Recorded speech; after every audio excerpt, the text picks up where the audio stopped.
은혜의 새 아침이 밝았습니다. 8월 31일 화요일 새벽 기도회를 다 함께 사도신경으로 신앙 고백하시겠습니다. 나는 전능하신 아버지 하나님 천지의 창조주를 믿습니다. 나는 그의 유일하신 아들 우리 주 예수 그리스도를 믿습니다. 그는 성령으로 잉태되어 동정녀 마리아에게서 나시고 본디오 빌라도에게 고난을 받아 십자가에 못 박혀 죽으시고 장사된 지 사흘 만에 죽은 자 가운데에서 다시 살아나셨으며 하늘에 오르시어 전능하신 아버지 하나님 우편에 앉아 계시다가 거기로부터 살아있는 자와 죽은 자를 심판하러 오십니다. 나는 성령을 믿으며 거룩한 공교회와 성도의 교제와 죄를 용서받는 것과 몸의 부활과 영생을 믿습니다. 아멘. 찬송가 324장입니다. 찬송가 324장 1절 4절 부르시겠습니다. 예수 나를 오라네 예수 나를 오라네 어디든지 주를 따라 주와 같이 가려네 주의 인도하심 따라 주의 인도하심 따라 어디든지 주를 따라 주와 같이 가려네 주가 크신 은혜 내려 나를 항상 돌보시고 크신 영광 보여주며 나와 함께 가시네 주의 인도하심 따라 주의 인도하심 따라 어디든지 주를 따라 주와 같이 가려네. 오늘 우리에게 주시는 하나님의 말씀은 여호수아 24장 29절로 33절의 말씀입니다. 여호수아 24장 29절로 33절의 말씀을 제가 봉독해 드리겠습니다. 이 일 후에 여호와의 종 눈의 아들 여호수아가 110세에 죽음에 그들이 그를 그의 기업의 경내 딥나세라에 장사하였으니 딥나세라는 에브라임 산지 가스산 북쪽이었더라.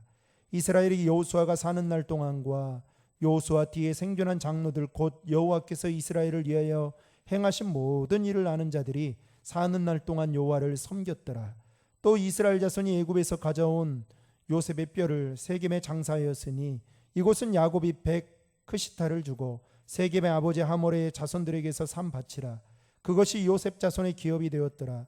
아론의 아들 엘리야사도 죽음에 그들이 그를 그의 아들 비느하스가 에브라임 산지에서 받은 산에 장사하였더라. 아멘. 본문 요약의 말씀을 읽어드립니다. 본문은 본서의 마지막 부분으로 일련의 죽음과 매장에 관련된 이야기를 다룬다. 여호와의 종 눈의 아들 여호수아가 110세에 죽고 그의 땅 딥나세라에 장사된다. 이스라엘은 여호수아와 그를 알던 장로들이 생존한 동안에는 여호와를 섬긴다.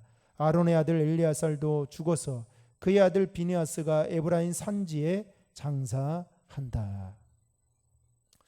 오늘로서 여호수아의 말씀을 이제 마지막으로 전하면서 마치게 되는데요. 여호수아는 총 24장으로 구성되어져 있습니다. 특별히 여호수아 24장의 말씀은 여호수아의 신앙의 결단을 따라서 이스라엘 백성들도 여호와 하나님만을 섬기기로 결심한 후에 그리고 그 증거로 세겜 땅 상수리 나무 아래에서 기념도를 세워 증거기를 삼게 되죠. 그리고 오늘 본문의 앞에 보면 28절에 보면 이스라엘 백성들이 그 일을 마치고 각기 기업으로 돌아가는 것으로 막을 내리게 됩니다. 그리고 오늘 우리가 살펴보게 될 29절부터 33절의 말씀은 마치 여호수아 책에 부록과 같이 추가되는 말씀이라 할 수 있습니다. 특별히 오늘 본문에서 이스라엘 자손들이 여호수아와 요셉과 대제사장 엘리야살의 장사하는 이야기가 기록되어져 있는데요. 먼저 본문 29절을 보시면 지도자였던 여호수아가 이제 110세에 이르기로 하나님의 부르심을 받게 됩니다. 여러분 29절의 말씀을 다 함께 읽겠습니다. 이일 후에 여호와의 종 눈의 아들 여호수아가 110세에 죽음에. 여러분 여호수아가 어떤 사람입니까? 가나안 땅을 정탐하고 와서 10명의 정탐꾼들이 부정적인 보고를 할 때에 여호수아와 갈렙은 그 땅은 심히 아름다운 땅이다라고 말하면서 그 땅의 거민들은 또 우리들의 밥이다라고 당당하게 외쳤던 긍정적인 믿음의 보고를 드렸던 사람이었습니다. 게다가 가나안 정복의 꿈을 키우면서 40년을 준비하고 그리고 마침내 이스라엘 지도자가 되어서 가나안 성에 입성을 해서 무려 7년간 가나안 정복 전쟁을 위해 싸움을 하고 그리고 정복 전쟁을 마치고 난 후에 각 지파별로 그 기업을 분배하는 일을 여호수아가 담당해서 했습니다. 그랬던 여호수아도 사람인지라 이제는 누구나 가야만 하는 그 길, 즉 죽음의 길을 가게 된 것이죠. 그러나 그는 자신의 사명을 다 감당하고 하나님 앞에 가게 되었다는 것을 보면 그의 죽음은 복된 죽음이라 말할 수 있습니다. 사랑하는 성도 여러분, 저와 여러분도 하나님이 정하신 법칙 아래에서 보면 우리는 인생을 단 한 번밖에 살지 못하게 된다라는 것이죠. 한 번밖에 살지 못하는 그 인생 속에서 우리가 힘써야 될 것은 하나님께서 여호수아에게 맡겨주신 그 사명을 여호수아가 최선을 다해 감당했듯이 마찬가지로 하나님께서 우리에게 맡겨주신 그 사명을 우리도 최선을 다해 감당하며 살아가야 된다라는 것입니다. 따라서 오늘 하루도 하나님께서 우리에게 호흡할 수 있는 이 생명을 주신 것은 어쩌면 하나님은 우리에게 주신 그 사명을 성실하게 감당하라고 우리에게 새날을 주시고 또 호흡할 수 있는 생명을 주신 줄로 믿으시기 바랍니다. 그래서 여러분, 이 사명이라는 것은 하나님이 부르시는 그 순간까지 여러분 감당하는 것이 사명입니다. 그러니까 우리가 인간적으로 보면 교회에서는 70세가 되면 목사든 장로든 다 은퇴하지 않습니까? 그러면 이것은 사람이 정해놓은 거죠. 그러나 영적으로 볼 때에는 하나님의 부르심을 받는 그 순간까지 우리는 사명자로서의 삶을 살아가야 된다라는 거 여러분 명심할 수 있기를 바랍니다. 또 하나는 오늘 본문 29절을 보시면 여호수아를 가리켜서 뭐라고 말을 하냐면 여호와의 종 눈의 아들이라고 그렇게 말하고 있는 것을 볼 수 있습니다. 그런데 여러분 여호수아 1장 1절에 보면 이렇게 여호수아를 소개합니다. 여호와의 종 모세가 죽은 후에 여호와께서 모세의 시종 눈의 아들 여호수아에게 일러 가라사대. 여호수아를 뭐라고 말합니까? 여기서는 모세의 시종이라고 말하고 있습니다. 그러니까 한마디로 말하면 여호수아는 모세의 시종으로부터 출발해서 이제는 하나님의 종으로 기억에 남는 사람으로 여러분 그만큼 발전되어지고 성장해 갔다라는 것입니다. 그만큼 여호수아가 하나님 앞에서 어떻게 삶을 살아갔는지 이 한 단어를 가지고도 우리는 짐작해 볼 수 있다라는 것이죠. 여러분 31절의 말씀을 다 함께 읽겠습니다. 이스라엘이 여호수아가 사는 날 동안과 여호수아 뒤에 생존한 장로들 곧 여호와께서 이스라엘을 위하여 행하신 모든 일을 아는 자들이 사는 날 동안 여호와를 섬겼더라. 이게 무슨 말입니까? 여호수아가 죽고 새로운 시대 사사시대로 넘어가면서 그 후에 일어난 다른 세대들은 다 하나님께서 이스라엘을 위하여 행하신 그 일들을 알지 못하고 오히려 다른 이방신들을 섬기게 되면서 하나님을 떠나게 되었다라는 것이죠. 그러나 여호수아가 사는 날 동안에는 하나님을 섬기는 자들이 많았다라는 것입니다. 그렇다면 여러분 여호수아가 죽고 난 이후에 왜 이와 같은 하나님을 알지 못하고 이방신을 섬기게 되는 이 일들이 일어나고 말게 되었을까요? 여호수아를 잇는 지도자를 세우지 못했다는 것과 함께 다른 세대를 신앙으로 바로 세우는 일에 실패했다라는 것을 이 31절의 말씀을 통해서 우리에게 말하고 있는 것입니다.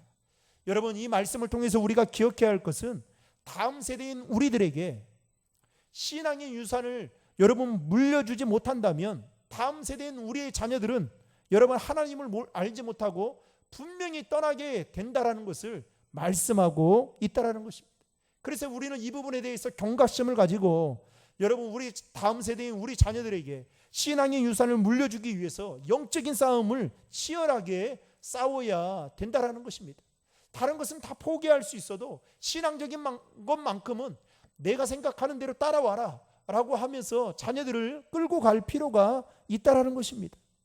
사랑하는 성도 여러분, 결국 사사시대에 와서 이 하나님을 알지 못하는 그 다음 세대들이 어떻게 말하고 있습니까? 또 다른 세대라고 이야기하잖아요.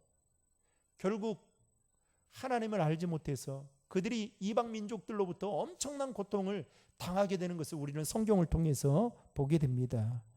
사랑하는 성도 여러분, 다 우리는 두 번 사는 인생을 살아가는 사람들이 아니라 한 번 사는 그런 살아가는 인생으로 오늘도 우리는 살아가고 있습니다.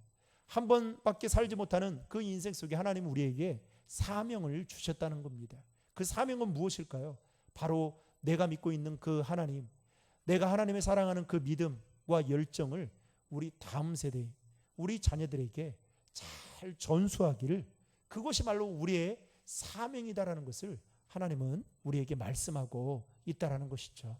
여러분, 요즘 이 팬데믹으로 인해서 교회가 엄청난 어려움을 겪고 있다라는 이야기들을 정말 쉽지 않게 듣습니다. 교회 학교는요, 이 부모들이 너무나 걱정이 된 나머지 교회 학교에 현장 예배를 드린다고 해도 보내는 부모들이 없을 정도로 여러분 교회 학교는 정말 어려움 속에 있습니다. 여러분, 우리 교회가 지금 5년 후 10년, 지금 좋다고 뭐 가정한다 할지라도 여러분 5년 후 10년 후 여러분 지금처럼 우리 교회가 더 좋아질 수 있다 이렇게 장담할 수 있겠습니까? 다음 세대인 우리 자녀들이 신앙을, 부모의 신앙을 잘 전수받아서 열심히 신앙생활하면 여러분 우리 교회는 분명히 5년 후 10년 후가 더 좋아지게 될 것입니다. 그러나 그렇지 않게 된다면, 우리로서 하나님을 아는 것이 신앙의 대가 끊겨지게 된다면 여러분 결코 장담할 수 없게 된다라는 것이죠. 그래서 우리는 치열하게 자녀들에게 여러분 신앙을, 교육을 가르칠 뿐만 아니라 어떻게 하나님을 섬겨야 되고 어떻게 신앙인으로서의 삶을 살아가야 되는지를 보여주면서 우리가 그렇게 사명자로서 살아가야 된다는 것입니다. 이 마음을 가지고 오늘 하루도 여러분 믿음으로 살아가는 사명자와 같은 삶을 사는 저와 여러분 될 수 있기를 주님의 이름으로 축복합니다. 기도하시겠습니다. 하나님 아버지 감사합니다. 8월의 마지막 날 또 여호수아서의 말씀을 마지막 전하게 되면서 하나님, 여호수아가 이제 하나님이 주신 사명을 다 마치고 하나님의 부르심을 받게 되었던 것을 보면서 우리 역시도 언젠가 하나님의 부르시면 하나님 모든 것들을 다 내려놓고 갈 수밖에 없는 연약한 자들임을 고백합니다. 그러나 하나님 앞에 설 때에 부끄러움이 없는 자가 되게 도와주시고, 부끄러움이 없기 위해서 내가 믿고 있는 그 하나님, 내가 뜨겁게 사랑하는 그 하나님을 우리 다음 세대인 우리 자녀들에게 잘 전수하고 그 믿음을 유산으로 물려줄 수 있는 기성세대인 우리들이 될 수 있도록 인도해 주시옵소서. 바라옵기는 믿음의 대가 하나님 가정과 교회로부터 끊기는 일이 없도록 도와주시고 계속해서 이어지는 은혜가 있도록 함께하여 주시옵소서. 예수님의 이름으로 기도하옵나이다. 아멘. 오늘 주신 말씀과 또 여러분들 평소에 가지고 계신 그 기도 제목들을 가지고 기도하시고 오늘 또 삶의 자리에서 믿음으로 승리할 수 있기를 바랍니다. 다 함께 기도하시겠습니다.